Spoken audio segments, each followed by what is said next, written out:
Clint Cosgrove, Rivals.com, back with another special guest on Coach's Corner. We've got the University of Washington head coach, Kalen DeBoer. Can't thank you enough for coming on, Coach, and talking a little Washington football, man. Yeah, thanks for the invite, Clint. Great to be here with you. Yeah, always a pleasure to catch up. And, I've known you for a while. And, one thing that has stayed the same over the years is you're a winner. You have mastered winning.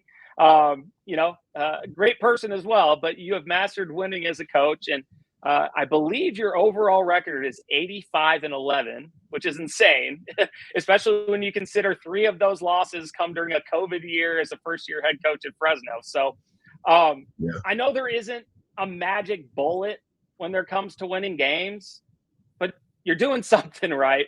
What is your secret to success in building a program?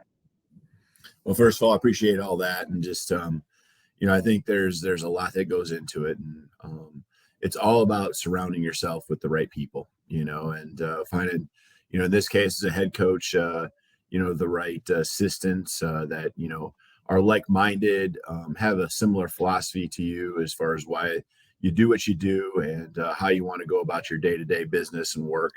And then, I as much as you want the like-minded people, you have to have different personalities, different type of dynamics. I don't want 10 assistants that are just like me. That would be that would not go well.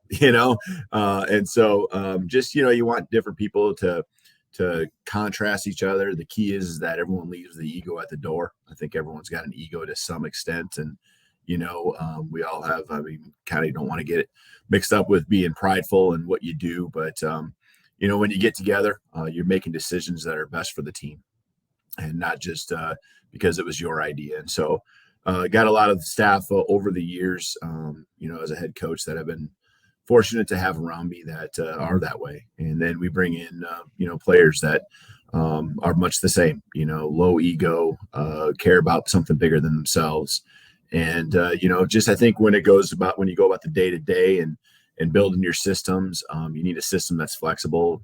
You're facing, a lot of different offenses these days, a defensive coordinator, defensive side of the ball. And you want an offense that is hard to handle. You got to be able to run and throw when teams are forcing you to do that. So, being very, very diverse in everything we do, having answers. I think it starts with being organized, having a plan. You try to get the players that fit your system and your plan, but that isn't always the case. And as you go through the year, you got to have a system that adjusts and people that are willing to adjust. And I think especially in the defensive side of the ball, you have to be able to change with the times of college football. And, we've had guys over the years, coaches over the years. This is my 8th year now as a head coach, where we've done that. And, playing team football, I think is a huge piece where it's not about just the offense or just the defense and who cares who gets the credit. We've done a good job of playing team football, taking care of it, being able to win the time of possession. I don't think it's all about that because I think our explosiveness sometimes, we may lose the time of possession early in the game. But as the game goes on, and you take a lead, we settle in and we have ways of playing fast and playing tempo, but also slowing it down and keeping the defense on their heels. So there's a lot that goes into it, from people to your systems to your style of play. And I think just having a starting point on what you really believe in and what you want to do is most of it. There's a lot of different ways to win. And, you just got to be really convicted in, who you are as a person, who you want on your staff, what style of play, and then adjust from there. Man, that's incredible. You covered a lot there. I mean, that's a blueprint. That is a blueprint. Complementary football, not about the offense or the defense, being, adjusting. I've been a defensive guy, and usually you got an offensive head coach, and a lot of the time it's about the points and not always the complementary. So, I'm very impressed with that, and I think it says a lot about how you got to where you are. Speaking of, just complementary and adjusting, and I read about your approach to the transfer portal. And it's probably a similar approach in recruiting. You evaluate your current roster, you assess where you need help, where you could lose guys, and then make decisions based off that intel. And I feel like for a long time, there's been that antiquated player personnel approach where 3 guys graduate, you take 3 at that position. Whereas in the NFL, they're always evaluating their own roster and seeing where they can get better. Just tell me about your approach to the way you, assess what personnel needs you have, not only in the transfer portal, but also in recruiting, and then how you go about determining what you're going to target in the recruiting game. Yeah, I think, first of all, I mean, just, you think about your footprint in recruiting, right? And it's different. When I was a small college coach, it was build your footprint, certain mile radius you pretty much draw around your city that you're in. And, you want to bring players in because that brings the fans or the parents and it helps you attract more when you have kind of those pipelines to different places, especially if they're local. Maybe the funding isn't quite the same to be able to go travel all over the country. But your footprint, what is your footprint and identifying that? And here, at UW, it's going to be a West Coast, is where it starts. But with as many contacts, as much as our staff has across the country and great relationships we have with coaches, we've certainly expanded beyond that. And, a lot of those guys are guys who are also filling in the gaps that maybe we've come up a little bit short on or, just need more help in. And I think that's where the transfer portal comes in as well. It's something where, we want to build it with our footprint and high school recruiting, but we're going to fill in those gaps and now being able to play, the very next year when you transfer. Yeah. That's allowed us to do that, just like many other schools. There's a lot of great teams right now that have flipped their rosters around the country pretty quickly, or at least they're 1 and 2 deep. And it's paying off in wins. And you got to make smart decisions. I think the people we brought in, the guys we brought in, just under a dozen guys, were guys that filled roster areas where we felt we were a little deficient, whether it be numbers or talent. And then most importantly, they had the type of temperament, the type of character. We got a couple guys that were team captains at other places they've been, and they got 1 year of football left. And then, many of them are going into their final year right now of playing. And, that fit well with the guys that we have that are younger players. And it's hopefully going to be something where, those younger players get 1 more year to develop, and then they can see where they get to fit in here next year and down the road. So to me, the chemistry piece is always the ultimate, whether I said, before, surrounding yourself with great people and players, but also just everyone feeling like, okay, there's going to be a time where I'm going to be a key individual in this roster. But in the meantime, we're going to be the recruiting. The recruiting piece is going to be, in the portal in particular around, what do we need right now to just give us that little boost. Yeah, I mean, you've definitely filled some holes, and it's enabled you guys to really turn it around quickly. I know you were familiar with the quarterback already, and so you got some difference makers, and I think you touch on something important. If you just major in the portal and just take guys because they're players, it doesn't always work out. But if you're selective and it's a culture fit and everything like that, you can reap the benefits, which you guys definitely have. How about this? Now, your path to where you are today. You started at NAIA, where you played, where you were also a good baseball player. I don't know if many people know that, but you did a stint at high school. You've been at the FCS level, the Group of 5 level. I mean, like 4 or 5 years ago, you were a Group of 5 offensive coordinator, and now you're the head coach of Washington. You've been the head coach of Fresno State. I mean, your path isn't exactly traditional. What advice would you give to young coaches that want to follow in your footsteps and rise, not necessarily at a rapid pace, but, really do the things that you've done, and they might not be at the highest level right now? Mm-hmm.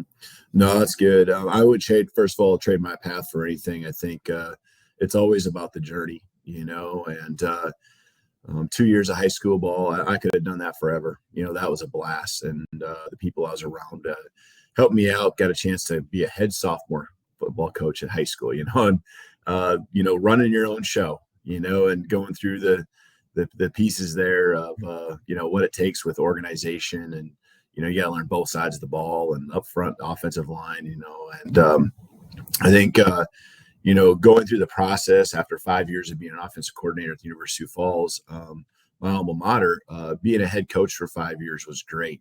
Getting a chance to take all those ideas and just, the things that you pay attention to, and doing it at my alma mater was certainly something that, was an awesome experience.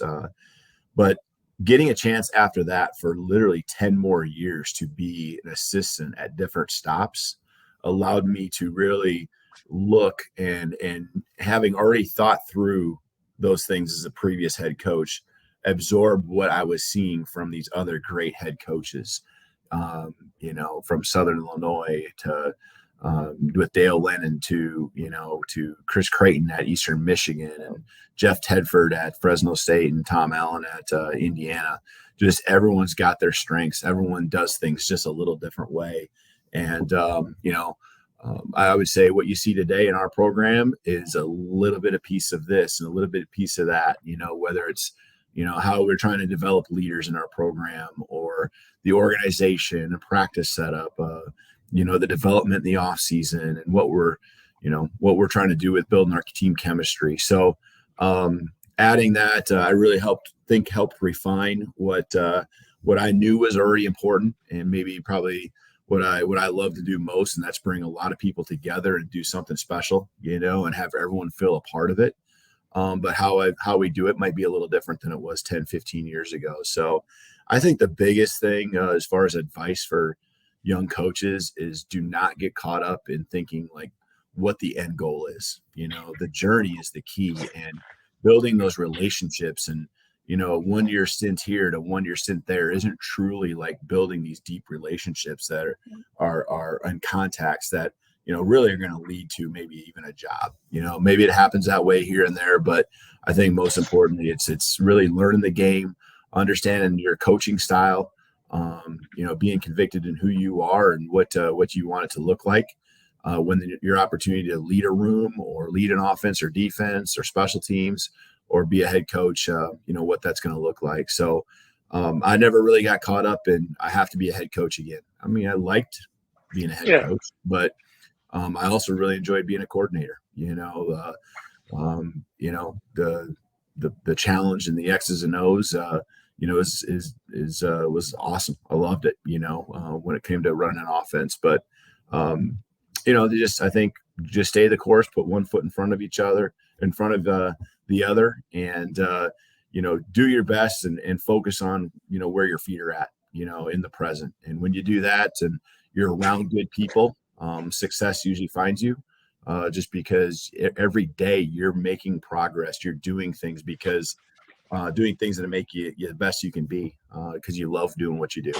And I've been fortunate to have that really throughout my entire coaching career, over 20 years now. And that's, I think, really what the recipe was for, being where I'm at today, and having a growth mindset. And every day I come to work, I feel like I'm learning something, whether it's be from the coaching staff or the football staff, or even the other head coaches here at UW, our athletic director, and just the daily things that pop up, that you deal with. So just always try to progress and improve each and every day. That's huge. I think as a young coach, at least I did, I got caught up in, the end game, the end goal. Am I moving fast enough? Am I getting the next job? And that doesn't always serve you. I think your path is really cool. And one of the things you touch on is that you were a head coach, and then you got to go on and learn from these other great head coaches along the way. As you picked up things over the years, like, did you write it down? Did you store it in your head? Like, what is the process of taking the best parts of each program you've been at? Yeah, there's certainly different. There's certainly a lot of different folders to my binder. Whether it be just the contacts along the way that I've met, and always keeping those in mind. If you ever get that head coaching job again, to see, think about who you'd like to be on your staff, or the mostly the do's, maybe a little bit of the do's and don'ts. The lessons you learn along the way, but schedules, and you name it.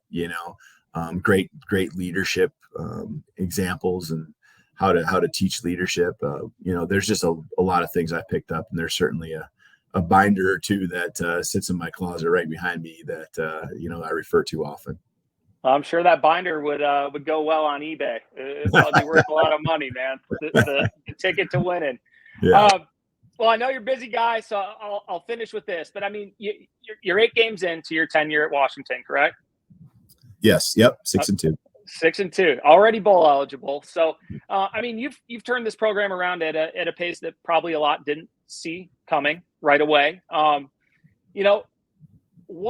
What would you say is the biggest reason you were able to do it so quickly? I know you touched on getting some key transfer guys, and then as far as just the future of the program and Washington, and are there any limits to how far that you can take the University of Washington? Yeah, I think first of all, I mean, it's a huge credit to the guys that accepted myself and our coaching staff into the program. I've told them many times that they didn't get a chance to choose me, and us as a staff, we chose them, and we appreciate them opening up their arms and inviting us in, and letting us, coach them up and push them and hold them accountable and love them all at the same time. And it's a huge credit to these guys. Because there's, in the end, players make the plays, and they're making plays for us. And, it's things are done a different way, even the day-to-day routine, but on the field and learning a new system. And for some of these guys, they've learned 3 systems since they've been here, in really 4 years, 3 to 4 years. And so I appreciate these guys so much. And, I think that's really what it's come down to. And the staff had a great plan, as I referred to earlier, great organization, to get us going and be ahead of the game. The offseason conditioning and strength really put us in a spot where there was more confidence, I think, with our team and themselves individually.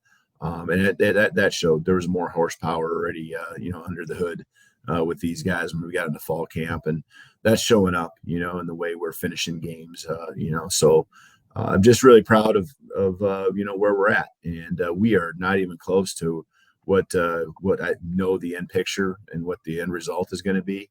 But we're making steady steps each and every day and improving. And every snap we play in a game, we focus on making that one better than any of the others that have happened earlier in the year or the one before that. So the next game's the most important because it's the one that lies ahead of us. And so, we're excited for this coming week. And, we don't get caught up in down the road and the what ifs or the things that, are out of our control. We're just focused on us right now.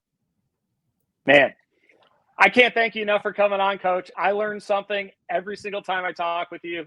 This was excellent. Learned a lot more about you today. Love the approach that you take to coaching, and I just can't thank you enough for coming on. And we wish you the best of luck, not only the rest of the season, but the rest of your tenure at University of Washington. I appreciate it, Clint. Thanks for all you do for the great game, and so thanks for having me on.